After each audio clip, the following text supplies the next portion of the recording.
ธรรมาตราอันมีหัวข้อชื่อว่าศีลวิสุทธิ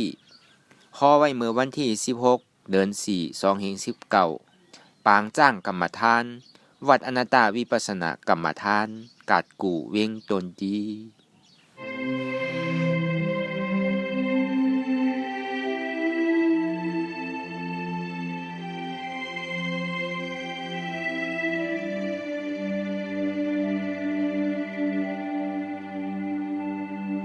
ก่อนที่นางปฏิวัติกูกรรมในเขาอ่อนกันไวสายตนาสามเจ้าขวัญผู้ทางดีผู้ท่าเจ้านั้นผู้เจมีเขาคาไว้คาอธรรมังดีธรรมนาตาเจ้านั้นผู้เจมี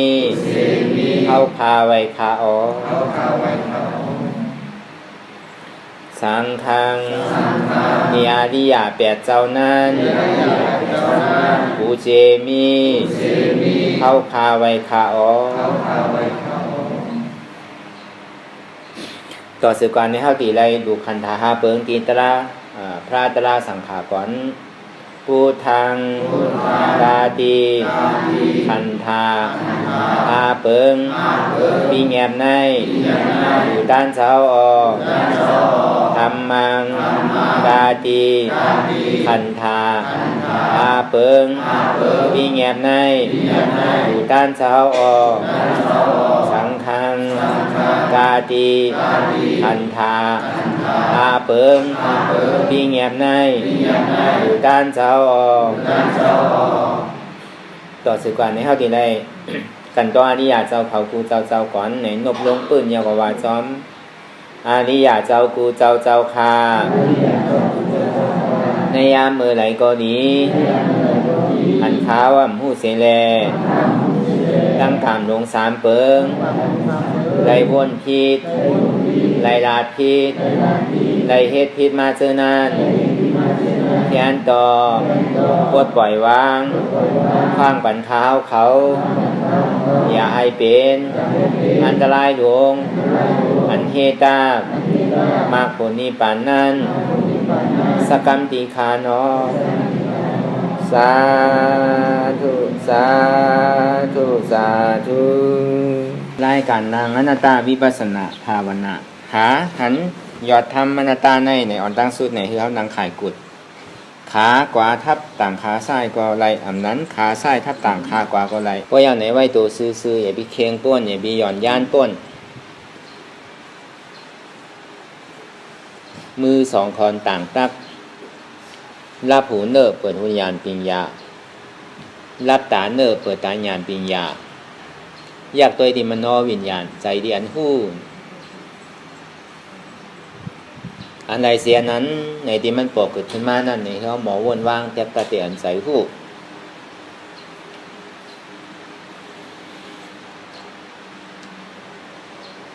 ก่อนตั้งห้อมไปหันเจี๊ยบห้อมไปหันตุกข้าเขาย่ำไปปองใส่เนื้ออนัตตาเฉพาะเดินนั่นเนี่ยก็ตัวรวมเทยใจเขาออกก่อนตั้งก่อนเทยใจเขายาวๆยาวก่อนเทยใจออกยาวๆเทยใจเขาลึกๆยาวก่อนเทยใจออกลึกๆเทยใจเขาเกิดเทยใจออกตายเกิดตายเกิดตายเทยใจเขาเป็นเทยใจออกลูกเป็นลูกเป็นลูกปองเกิดแวบตายป้อมเป็นเรื่องนั้นในใจมันดีผิวตั้งในผิวตั้งหน้าพงตั้งในพงตั้งหน้าพอตัวก่อนหมอกกำหนึ่งยาวพอใจนิ่มมาพอเจ็บมันปอกเกิดขึ้นมาดีตัวเฉพาะทาดีนำลมไพ่เตี่ยมันปอกเกิดขึ้นมานั่นเขาพาลมเทยใจซ้ำสืบว่นเจ็บเตี่ยมันปอกเกิดขึ้นนั่นว่นแตดตัดว่าอนัตตาอ่ำใจเก่าอ่ำพองงำมันไหลอ่ำจี้สั่งไหลอ่ำอู้เปิ่งพองงำมันไรเนาะในก็ไรหนังเก่า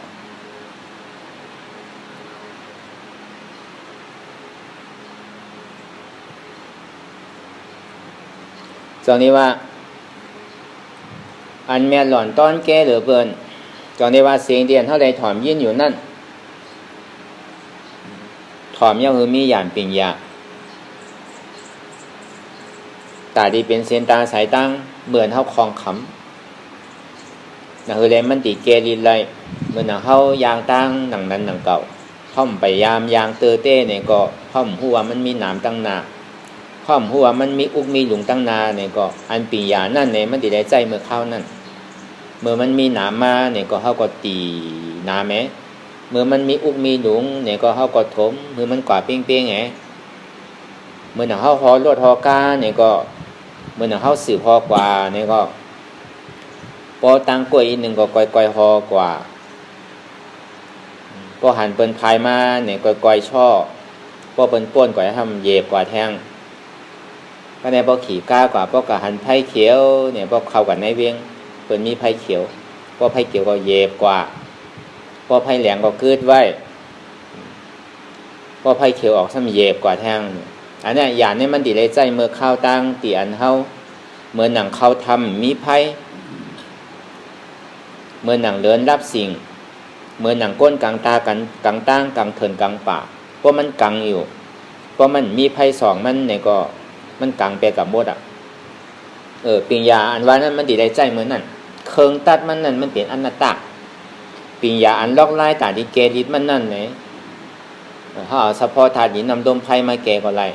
เพราะว่ามันกว่าดมง่ายๆเอาเนี่ยก็เขาก็ซ้ำขึ้นสืบบ้างธาตุหินนำดมไพ่แหละหันตุกข้าวนตุกข้าเป็นอนัตตามีสองเปิงไว้หนังเก่าพอดียอแก็บเต้ๆก่อนอาจารย์ดีว่าพระเป็นเจ้าว่าอันแม่หลอนต้อนแก่เดือเบิ่นเป็นเคิงใจตื้อกำตาที่ออกม่นป่นหลอกในป่นร้อนในสังสารวัฏตุกข้าอะไรนั่นเนี่ยอันถูกดีถอดถูกดียินถูกดีเฮ็ดจอมนั่นอันถูกดีหาถูกดีไรถูกดีเป็นถูกดีถึงนั่นเนี่ยอันแม่หลอนต้อนแก่เดือเบิ่นมันมีอะไรที่อันแม่หลอนต้อนแก่เหลือในแทงอันแม่หลอนต้อนแก่เดือเบิ่นนั่นเป็นสังละตู้ซ่านี่มากตู้ไปหางตู้ข้าเสียจ่านี่ชาเป็นสังละสมุทัยเสียจ่านี่ไปหางน่ะนี่โรธาเสียจ่ามากเป็นสังละมากกาเสียจ่าพอป้องความตายเอาเด้เนี่ยก็หาสังหาตุกข้าตุกข้าเป็นสังตุกข้าที่มันเกิดขึ้นดีตัวห้องว่าตุกข้าเสียจ่าหันสมุทัยเสียจ่าเหตุทางเอาอจ้องตุกข้าตัดสังเนี่ยตัดอัตตาถึงสังถึงดีเป็นกว่าอนัตตาจนที่ว่ามันมีสี่เปิงสี่อันเนี่ยทุกข้าเสียจานั้นมันเป็นผลอันโจทุกข้าอันที่ให้เขาเกิดแก่เจ็บตายปอตังดอกตัวปอตังในแต่ก็หันถึงสะพอเตียนมันเจ็บแกนต้งตอดเนตรซานที่มันปกเกิดขึ้นในตัวของเขาอันในห้องว่าเป็นตัวทุกข้าเสียจาอันที่ทุกข้าเงาหากมันเต้เป็นสังละสมุทัยเสียจาเป็นใจผู้ตัวอันสมุทัยเสียจานั่นอันเขาก็ยึดก็ดีว่าเต้ก็เป็นอัตตานั่นน่ะตัวสมุทัยเสียจานี่เป็นอัตตาอันเท่าหยุ่มย้ำว่าเป็นตัวเก่าใจเก่าเจ็บเก่า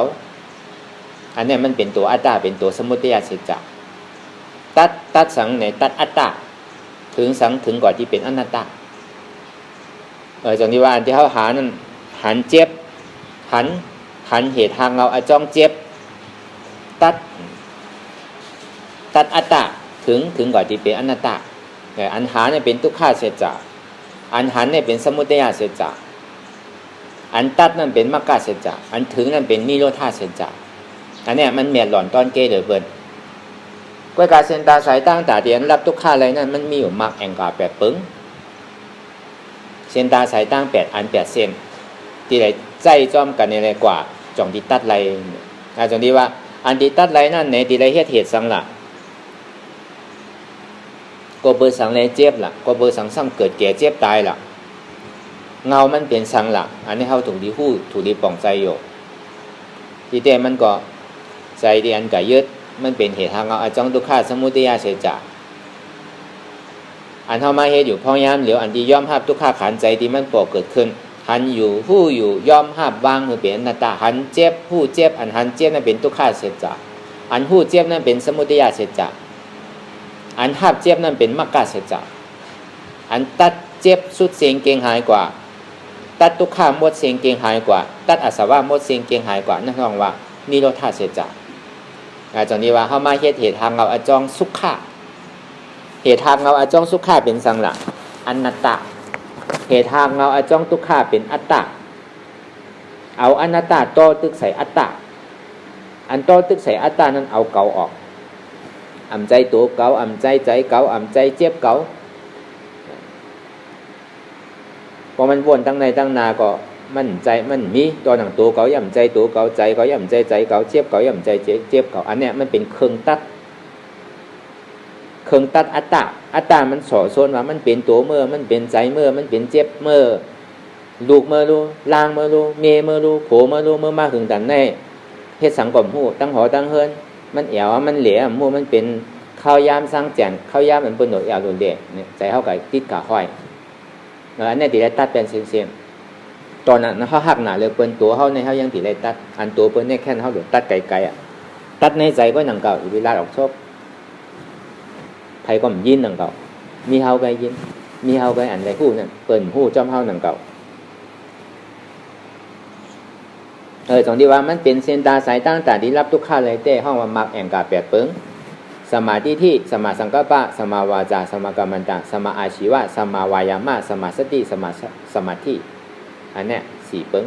พอมายอแก็บเต้เนี่ยก็ปิญญาศีลสมาธิ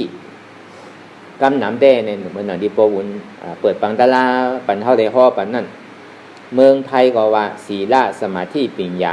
เมืองมานก็ว่าศีลสมาธิปิญญา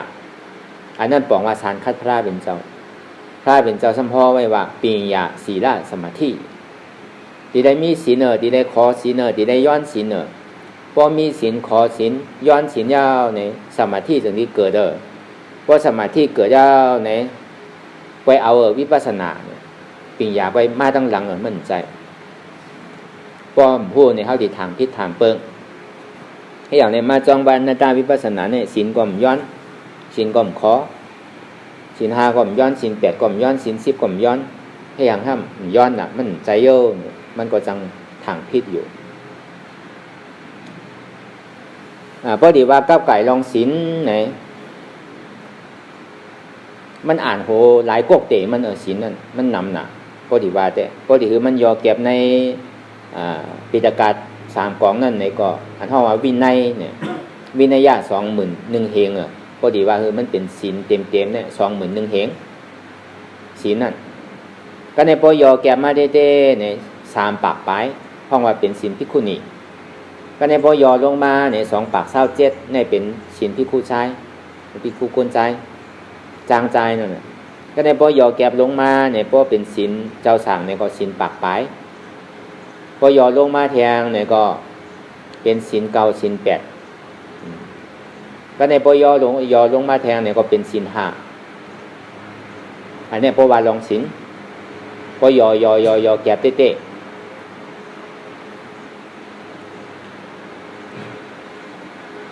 พอยอแก็บเหลือนั่นเป็นสังหละเป็นอัตตาตัวเดียวกันพอเอาอัตตาแปลแล้วก็จองที่ห้องว่ามันเป็นศีลวิสุทธิพออัตตาไปกอยแปลเตอร์ในเนี่ยมันยังตึกเป็นศีลปฏิบัติศีลปลอมอยู่มันใครมีศีลตันหือมีเนี่ยศีลก้นเนี่ยมันใครย้อนตันหือย้อนใครขอตันหือขอเนี่ยศีลก้นมันกัดแขนตันนั่นเสตาเนี่ยก็อำไปคืดศีลโวศีลกายเตอให้อย่างเรียกว่าคืดศีลโวศีลกายล่ะโวกาย1หมอกินกินปลากินเยอะกินยา2มาหมอหลักเปิ้น3มาหมอเรียนจุเรียนโผเรียนเมเปิ้น1ปีมีปอก2ปอกกวนเฮาได้ดิมีเป็นหลายปอกมูสาวาตาโวกายมันหมอแปดเปิ้นสุราเมรยะโวกายหมอกินเหล้าอันนั้นบอกว่าศีลโกนกันศีลโบศีลกวายก็ได้ศีลโบศีลกวายในสำคัญศีลผีโวกายเนี่ยมันยางกว่าไปกว่าเนี่ยมันยังจังไก่เหยียบเตอหญ้าหมดปวกมงแมงก็ยังจังคิดอยู่กล้วยกาผีเนี่ยมันมีน่ะเสียงเขาพักมีเมืองผีเนี่ยพวกยามีกินจีบเสียงก้นเทาก้นแก่ก้นเป็นย่อกามมีพวกกาเปิดห้องว่าพวกเกิดเจ้าเนี่ยก็อายุ14 15 16ก็จำดีตายเอาเนี่ยก็คู่ก็เอาพงตะโคเขาผ่านเรียกก็เงาเสียงนั่นก่อยๆว้อยกว่าก็รับแปดมีเทามีแก่มีเจ็บมีไม้มีใครมีหนาว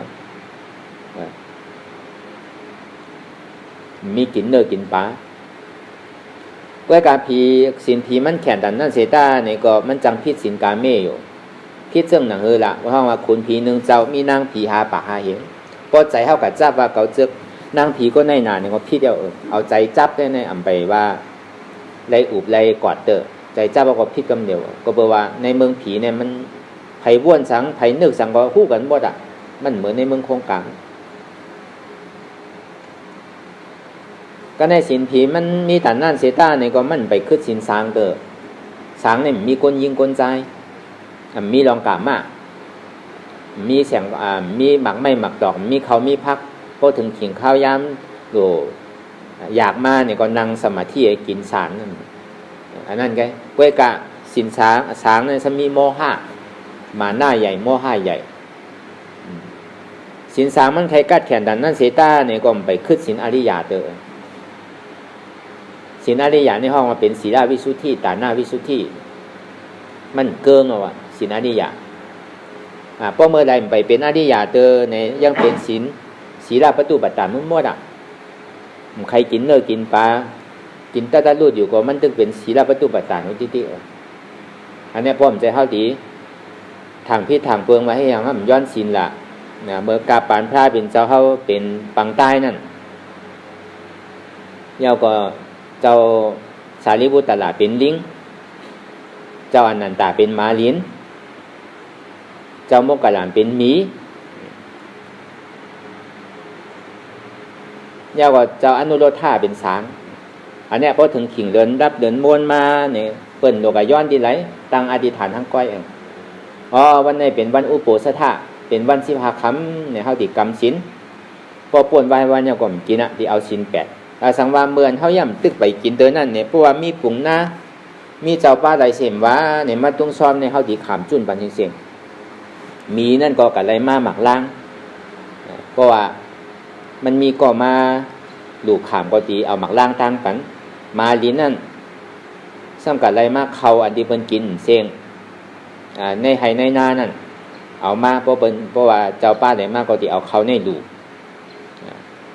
ก็ในลิงในซ้ำกับไรมาหมักไม่เพราะว่ามีเจ้าป้าไหนมาไหลเนี่ยก็ดีเอาหมักไม่ในดูก็ในพระเป็นเจ้าเขารู้เนี่ยเก่าซ้ำเป็นปังใต้ก็ซ้ำกินเยอะกินยาไว้ก็มันจังเอาสังดูสังว่าก็อันมาขามดูสังว่าใครกินเนื้อรีบเก่าเนี่ยก็เก่าดีขามจุนอาศักคือมันแหมเก่าแหละเก่าดีขามจุนสังว่ามันซ้ำใครกินเนื้อรีบใครกินเนื้อซุปเนี่ยก็คือมันสมไพ่เก่าดีแหวนเข้าอันนี้เป็นเจ้าปรามีเป็นพระเป็นเจ้าก็ในไพ่เนี่ยมันห้อนกว่าถึงตีแตนคุณสางอันที่เป็นเจ้าอนุรุทธานั่นพอห้อนเนี่ยก็มันมุงโดยมาในหลกเมืองโครงกลางเขาว่ามันมีสั่งทุซานมาวันเมื่อไหร่เนี่ยจึงที่กับมุงหันเขาสัตว์4ตัวนั่นน่ะมีแหมาดินแหลิงแหยาวกว่าปังใต้ก็ในมันจึงที่ผ่านเป็นปุ่งหน้าไม้เลยมาย้อนน่ะพอมาย้อนยาวเนี่ยก็มีเนี่ยก็เอาหมักล่างมาปั่นลิงนั่นก็เอาหมักโมงเอาหมักสังมาปั่นมาลินนั่นเนี่ยก็เอาเขามาปั่นก็ในกึศปังใต้เนี่ยก็มีสังปุ่งหน้าพอเมื่อใครไรเนื้อรีบเก่าก็แหมก็แหละก็ดีจุนปันเมื่อสังว่าเมื่อใครไรเนื้อรีบเก่าเนี่ยก็สุมไพ่เนี่ยก็ดีแหวนเขาก็ในปุ่งหน้าเนี่ยถึงดีสุมไพ่ก็สุมไพ่เอาเนี่ยก็พระเป็นเจ้าเขาในแหวนเขาปังใต้เนี่ยพอแหวนเข้ากับกำหนึ่งก็รับ8ซ้ำสุมใหม่แทงแหวนเข้ากับทั้งลำก็ทั้งกำก็รับ8ซ้ำสุมทั้งแหวนเข้ากับทั้งกำก็รับ8ถึง3ปลอกก็ในขุนสร้างถึงดีอามตั้งกัดแขนปังใต้เนี่ยโอ้เป้กัดเป้แขนนั่นเนี่ยมีภัยอันดีเฮ็ดอะไรต่างเนี่ยมันเจ้าถึงดีเอาหางปังใต้เนี่ยกับไม้ไว้ในเหลือนนั่นอันนั้นน่ะพอหันเดินอันเป็นหางปังใต้นั่นหางกัดต่ายหางปังใต้นั่นน่ะมันเป็นจ่าพระเป็นเจ้าเขาป้อมเจ้าเขาติ่มหูอันนั้นน่ะป้อมเมื่อไหร่ได้กำผ่านไปดูเติมไปก้อยเด้อได้ก็ยังตึกมีอยู่ต่อถึงพระเป็นเจ้าอริยเมตไตรเขาก็ยังตึกที่หันอยู่อันนี้เป็นเจ้าพวกกัดแขนกาปานเตียนเขามาขึ้นอยู่ห้องย่ำเดียวห้องว่ากาปานพระเป็นเจ้ากัตมาเนี่ยอันเนี้ยพระเป็นเจ้าเขาเป็นปิญญาธิกาพระเป็นเจ้าตึงเสียงเนี่ยมันมีอยู่3สูตร สถาธิกาวิริยะธิกาปัญญาธิกาสถาธิกานั่นในที่ได้สร้างบารมีก็คือละ16อสังไขยไปเช่นกำพาวิริยะธิกานั่นที่ได้สร้างบารมี8อสังไขยไปเช่นกำพาปัญญาธิกานั่นที่ได้สร้างบารมี4อสังไขยไปเช่นกำพา1เจ้า1ป้าก็เหมือนกันนั่นก็ได้8ติพระเป็นเจ้าก็ที่ได้สร้างบารมีอันเนี้ยพระเป็นเจ้าเขาเฮ็ดมาหมดอ่ะสัตวะเจ้าบารมีเขาเนี่ยเป็นสัตว์ไปนำหมดเป็นสัตวะไปนำอยู่หลายเรือนดับเรือนม้วนในเฮาดีเฮ็ดการเฮ็ดสำนี้ขุดดินดีเฮ็ดมันกล่อมจังหวะจังกัดตุ้มเตอร์ใส่เขาไรนั่นมันได้ถือกันมาจังนั้นอันนั้นมันหนกย้อนดีไรทักกรรมมาห้างก้อยแกอันรองอาศีนั่นอันนี้พอเขามาแตกด้วยหนีเนี่ยพอเขาป่องใสอันนี้มันเป็นเส้นตาสายตั้งกำนำเป็นสังวาติได้มีศีลสมาธิปัญญาอันนี้มันใจมันติได้มีปัญญาศีลสมาธิในปัญญาศีลสมาธินั่นเนี่ย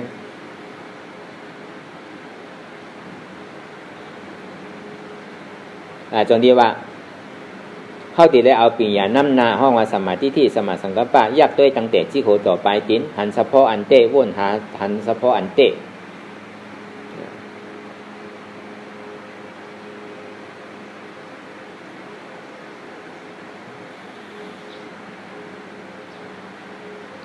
มันมีอยู่3ข้อเพราะว่ามันหันเป็นรูเนี่ยมันดีคาตาย8วิจิกิจฉามันดีเอาวิจิกิจฉาออกพอหันทุกข้าเนี่ยมันดีเอาสักกายะทิฏฐิออกพอหันอนัตตาเนี่ยมันดีเอาอัตตาออกจนดีว่าเตียนเข้ามานั่งรับตาอยู่พ้องยามเดี๋ยวยักตั้งเดชจิโขต่อไปตินเตียนมีสะพอเจ็บแก้นต้งตอดเนซานสั่นไหวคมไต่นิ้มค่อนไม้กัดหนาวนักเว้าอ่อนแข็งจู้ตุ่มจับยายซึมหยอดเป็นโลที่มันปอกหลุดคนดีตัวนั่นพอยากตัวเขากว่าดีหลีตีเต้มันเจ็บมันมีอันเดียวมันมีเฉพาะเจ็บมีแกนมีต้งมีตอดมีเน็ตมีสันอันนั้นบอกว่ามันแหลกลายค่ายอยู่ในพอเขากะหันถึงเฉพาะว่ามันแหลกลายค่ายอยู่พอหันเฉพาะซึ่งนั้นซื้อในวิจิกิจฉาเนี่ยห้องว่าวิจิกิจฉาว่าหันพิษนั่นหันพิษหยุ่มพิษนั่นมันติ่มมีไม่ได้เอาออกก็เบอร์ว่ามันหันว่าดีเต้มันทางว่ามันดิ่มดุ่มก้อยนะทางว่าเจ็บเนี่ยมันดีมีเป็นจ้อยมีเป็นลักนะดีเต้ก็ต้วยเข้ากับเต้ก็ซ้ำหายอยู่ซ้ำดูอยู่อันเนี้ยมันดีคาตาย8วิจิกิจฉาอันหันพิษก็ในพอมันหันทุกข้าขันธาจิโขต่อไปจินเนี่ยมันมีอะไรเต้ที่มันเป็นของเฮาเต้มันกึมมันแหลกลายค่ายตัวก็ดีใจก็ดีแหลกลายค่ายอยู่ติ๊กเจ็บก็ดีแหลกลายค่ายอยู่ติ๊กตัวใจเจ็บนั่นแหลกลายค่ายอยู่ติ๊กก็บอกว่ามันแหลกลายค่ายอยู่ติ๊กได้มันเป็นทุกข้าเต้มีทุกข้าใกล้เตียนมันเกิดขึ้นมีทุกข้าใกล้เตียนมันตั้งอยู่มีทุกข้าใกล้เตียนมันดูกว่าพอหันน้ำสืดน้ำหันเป็นน้ำสืดน้ำที่เดียวเนี่ยพอมันหันเสื่องนั้นซื้อเนี่ยมันตีคาตาย8สักกายะทิฏฐิสักกายะทิฏฐิในห้องว่าทำมีอ่ำหันทำใจอ่ำหู้ทำมีอ่ำหันทำใจอ่ำหู้ก็บอกว่าสักกายะทิฏฐิไปล่วงจอมอัปายาสีภูมิกำขึ้นตั้งเหนือกำลงตั้งใจปั่นตรงอ่ำเย้าอ่ำสุดอ่ำเสียงปอในห้องสักกายะทิฏฐิพอมันหันทุกขายาวเนี่ยมันก็ดีพาตัดไหลสักกายะทิฏฐิก็เนี่ยพอมันหันอัตตายาวเนี่ยก็มันดีถึงดีเป็นอนัตตาพอมันหันอัตตาดีเต้มันอยู่เงาหักมันเต้ในเป็นอัตตาพอดีว่าเต้ตั้งแต่ศีลตั้งแต่สุตันตาอันปีเงียบตั้งหมดตั้งเสียงสเปธรรมะอนัตตานั่นทำตั้งหมดตั้งเสียงนั่นมันเป็นอัตตากับยึดหมดมันเป็นเก่าเนี่ยกับเอาหมดในธรรมทั้งหมดทั้งเสียงเนี่ยมันเคยบอกว่าอันที่เขาติดหอยจับจอมหมู่นั่นเนี่ยมันเป็นอัตตาเสียงอันที่อยู่เงาหักมันก็ในพอหันซึ่งนั้นซื้อเนี่ยดีเต้เนี่ยมันใจตัวเก่าใจเก่าเจ็บเก่ารู้ดีเต้เนี่ยมันเป็นเหตุหักเงาอจ้องตุกข้าหลวงอันห้องว่าอัตตานั่นสั่งคือเขาว่าเป็นตัวเขาสั่งว่าคือเป็นใจเขาสั่งว่าคือเป็นเจ็บเขา สั่งว่าเป็นโหเกามือเกาขาเกาโตเกาโหเกาเจ็บเป็นอัตตามือเกาเจ็บเป็นอัตตาขาเกาเจ็บเป็นอัตตาเอวเกาเจ็บเป็นอัตตาโตเกาเจ็บเป็นอัตตาใจเกาเจ็บเป็นอัตตาเกาเจ็บหนาเป็นอัตตาหนึ่งแหละพื้นแหละค่ายแหละลายแหละเปิดตามึนตาแหละอันเนี้ยเป็นอัตตาอยู่ตั้งหลังเสียงแน่เพราะหันเจิงนั้นอ๋อดีเต้เต้ได้มั่นใจตัวของเฮาเต้ใจของเฮาเต้เจี๊ยบของเฮาเต้ลูกเฮาก่อมใจลูกเฮาเต้เมเฮาก่อมใจเมเฮาเต้ผัวเฮาก่อมใจผัวเฮาเต้ปีน้องเจอเคอวันเมืองเฮาก่อมใจของเฮาเต้ว่ามันเป็นของเฮาเต้ก็เฮาก็ถูกดีเหมือนอกเหมือนใจอยู่ซ้ำเหมือนอกเหมือนใจตัวหนังตัวของเฮาอันเฮาหักหนานั่นก็ซ้ำเหมือนอกเหมือนใจอ่ำใครเท่าก็เท่าอยู่อ่ำใครเก๋ก็เก๋อยู่อ่ำใครเจ็บก็เจ็บอยู่อ่ำใครตายก็ดีไรตายอยู่อุปเปิงไรเต้ตัวเฮานั้นใจเฮานั้นก็อุปเปิงไรเต้เจ็บเฮานั้นก็อุปเปิงไรเต้อันไรที่มันอุปเปิงไรเต้ในอันว่าเป็นเก่าเนี่ยมันใจอันนี้พอหันอัตตาตรงนั้นเอาเนี่ยก็เข้าดีถึงว่าที่เป็นอนัตตาจอนที่ว่าเคิงเอาก๊อกมันออกนั่นเนี่ยเป็นอนัตตาหันอยู่บนก็ซ้ำไรหันอยู่มันหลอกมาลายเป็นสมาธิที่หันก้อยซ้ำมีสมาสังกัปปะก็ไรหนังเก่าพวกเขากับมาดหมายต้องเขากับหันเหมือนหนังที่เขายามพึกมาพอมันเจ็บปอกเกิดขึ้นมาเขากับจอมมันในตัวลู่กว่าตัวลู่กว่าหันอยู่ที่ติ๊กนั่นน่ะการบ่ยาวก็ทุกข้าพองไงหันดีมหันดีก็กับหันเฉพาะเดียมันเปลี่ยนเอาลู่กว่าเจ็บแกนตรงต่อในสันที่มันปอกเกิดขึ้นมาบ่อยากเอาลู่กว่าอันนี้มันเป็นเฉพาะอนิจจาไว้หนังเก่าเพราะหันเฉพาะอนิจจาเป็นลู่เพราะหันเจ้านั้นเนี่ยเหมือนหนังว่ามาเหมือนเจ้าเนี่ยมันติคาตายแปดวิจิกิสาอันว่าหยุ่มพิษเพราะหันตัวฆ่าเนี่ยมันติคาตายแปดสักกายะได้ที่เพราะหันอัตตามันติเข้ากับถึงดีเป็นอนัตตามันติหันเฉพาะอนัตตาเนี่ยในสามตัวเนี่ยอันเนี้ยที่เขามาเฮ็ดอยู่เมื่อเดียวเนี่ยก็มันเข้าลอกกันหมดเพราะว่าทำเหมือนว่านั่นอันที่เขามาเฮ็ดอยู่ว่าอยู่กูวันจ้างกูวันไหนเนี่ยก็มันเข้าลอกเข้าตากันหมดก้วยกะมันดีเหวี่ยงเป็นภายไรภายนั่นมันดีฮูบจู้หนังตีพาไรพอห้อมไปหันจนที่ว่ามันไปเย้าตัวนั่นนะอันที่เขายามพึ่งมาหันเป็นรูนั่นแปลว่าซากายะมันดีคาตายอันว่ามาเมื่อเจ้านั่นน่ะวิจิกิสะหยุ่มพิษหยุ่มในหยุ่มนาหยุ่มผีไม่ผีตอกนั่นน่ะหยุ่มหมอหยุ่มสังเจ้าไหนอันนี้เป็นห้องว่าซักมิสะที่ซักวิจิกิสะหยุ่มพิษหมดพอมันหันเฉพาะดิมันเปลี่ยนแนวลูกอะมันก็ดีเต้มันกึ้มเต้เนี่ยก็มันดีหยุ่มกว่ามันดีหยุ่มกว่าพอหันตุคายเอามันโกพอโกแล้วก็มันตีคาตายแปดสักกายะที่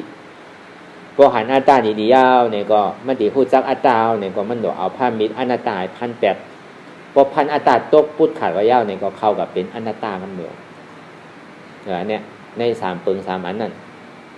มันมีมาจากไหนอันนี้คือเอาสอกหาในตัวในใจในเจ็บของเขาที่มันปกเกิดขึ้นอันใดเสมว่ามันเป็นธรรมะตราเสียงๆพอเอามาใจมันก็เข้าลอกกันเสียงๆจอนดีว่าทำมีก็คือเขาหันทำใจก็คือเขาพูดโตใจเจ็บนั่นเป็นทุกข้ามีอยู่คือเขาหันโตใจเจ็บเป็นทุกข้าอยู่คือเขาผู้ว่าทุกข้าที่มันเกิดขึ้นดีโตดีใจนั่นอ่ำใจตัวเก่าอ่ำใจเก่าอ่ำใจเจ็บเก่าเป็นอนัตตาเก่าอ่ำอู้เปิงพ้องงามมันไหลเป็นอนัตตากันนั่นก็หนังเก่าอันนี้เอาอนัตตาให้โตตึกใส่อัตตาเอาอนัตตาให้โตตึกใส่อัตตาทีเวลาก่อนโหเต้ก็สมาธิที่สมาสังกัปปะอันว่าศีลาในสมาธิเนี่ยมันตึงติดตามมาตั้งหลังเขาติไรมีเลยฮัดแต่กว่าที่แกตาอันดีจอยแถมแห้งปิญญานั่นห้องว่าสติอ่ำลงอ่ำดื่มอ่ำบ้วนตั้งหลังอ่ำบ้วนตั้งนาตื่นอยู่คู่กับปัจจุบันเนี่ยสติตัวนี้มันดีจอยแถมแห้งเพื่อการมันอยู่ตั้งหลังสมาธินั่นมันสนิทจอยแถมแห้งสมาธิที่อันนี้เขาจอยกันนะพอมีสมาธิตั้งมันยาวเนี่ยเจี๊ยบเนี่ยมันนึงหันดีมันหาเนี่ยพอเขาอยากคัดทราบถึงมันเตอถ้าถึงมันขาดเอาถึงมันปุดเนี่ยอันเนี้ย มันเป็นก้อนจอยแถมแห้งสมาธิและสมาสตินั่นสมาสติจอยแถมแห้งปิญญาสมาธิจอยแถมแห้งสมาธิที่พอเฮาสั่นเฮาคอนในตามมันดีหันเนี่ยมันหันกรรมปยาวก็มันเจ็บมันปอกเกิดขึ้นมาเนี่ยพอค่ายมันก็หายไปได้มาเตะเก้าเงาขึ้นไหนพออยู่พอมันปอกเกิดขึ้นมาซ้ำหนึ่งปันค่ายไปนั้นซ้ำเตะขึ้นไหนที่เดียวก็บอกว่าแห้งสมาธิเฮานั่นมันน้ำก็ในพอหยานมันหาดีเกิดขึ้นมาในใจซ้ำปิวอยู่ก้ามปิวตั้งหลังก้ามปิวตั้งหน้าตามันตีตื่นหู้อยู่นั่นมันซ้ำตื่นก้ามก็ปิวตั้งหน้าก้ามก็ปิวตั้งหลังอันนั้นบอกว่าสติมันในแห้งเกะแห้งมันเกะมันตามใจอะไรปิวปีอยากให้นำตาเธอก็พอสติมันจอยแถมแห้งมันกับวนตั้งใจตั้งเหนือนั่นบอกว่ามันหลงมันลืมมันเป็นนั่นวนตั้งหลังก็ตายวนตั้งหน้าก็นอนวนก็ตาบอดเป็นเสียง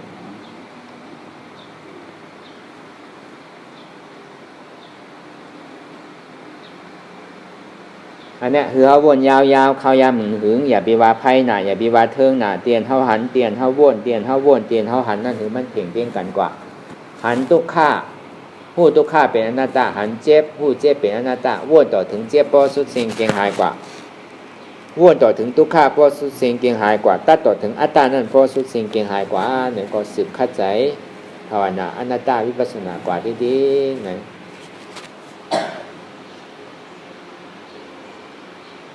ลองตั้งอันเป็นอยู่กูเจอกูอย่างย้ายข้องคำว่าดีใจหู้ถอดถอนออกดีใจหู้คือมันออกเสียงก่อน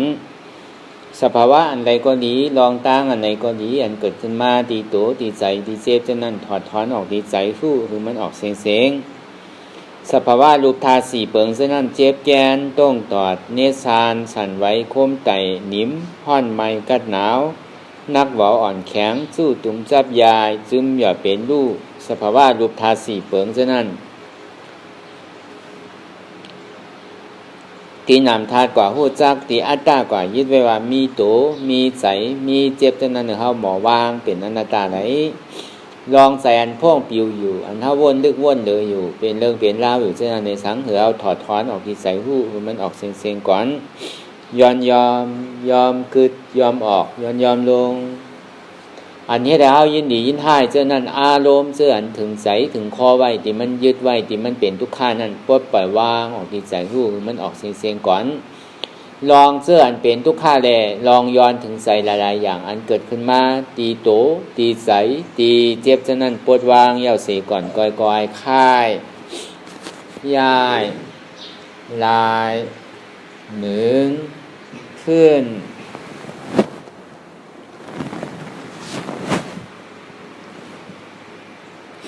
ก้อยยาวๆไหนก้อยเปิดตามึนตาลอยๆในเป็นการปฏิบัติธรรมค้นหายอดธรรมมันเกิดขึ้นตีโตตีใจตีเจ็บอย่างนั้นค้นหาเหตุหามเอาจองทุกข้าอย่างนั้นสังว่าสภาวะก็ได้อันไปสุดไปเสียงไปเกียงเตอในก็สืบต่อการอนัตตาวิปัสสนากว่าตั้งนาแท้งไหนต่อสืบก่อนในเฮาดีในเพจเมตตาถึงไว้เนี่ยสัตวะทั้งหมดทั้งเสียงก่อนอีตังมีบุญยังอาสวัคยังว่างหอดูมาบุญญาภากังสเปสตาสมาลาพันตุอีตังมีบุญยังอันเฮาคาไรมาตุกรรมปฏิบัติวิปัสสนาภาวนาหานยอดธรรมนาจาในอาสวัคยังวินันติแซบแนเปดาสวาสีเปิงเสียวแล